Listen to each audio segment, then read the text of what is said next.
جوانی در سن 18 سالگی برای مادرش میگوید: ای مادر، وقتی من 20 ساله شوم برایم چه تحفه میدهی؟ مادر میگوید: پسرم، تا هنوز به 20 سالگی تو وقت زیادی مانده است. 1 سال دیگر هم سپری شد.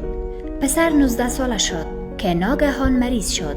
مادرش او را به شفاخانه برد. دکتر به مادر پسر گفت: پسر تو مرض قلبی دارد که امکان خوب شدنش وجود ندارد. مادر خیلی غمگین شده می رود تا پسرش را ببیند. پسر می گوید: مادر، دکتر برای چی گفت؟ من می میرم؟ مادر با گریه از اتاق پسرش بیرون شده می رود. در اخیر سال که سن پسر به 20 سالگی رسیده بود، از شفاخانه مرخص شد که مریضیش شفا یافته بود. به سوی خانه‌اش روان شد. وقتی رسید دید که روی فرش خانه یک نامه افتیده است که از طرف مادرش نوشته شده بود، اما خود مادر دیگر زنده نبود.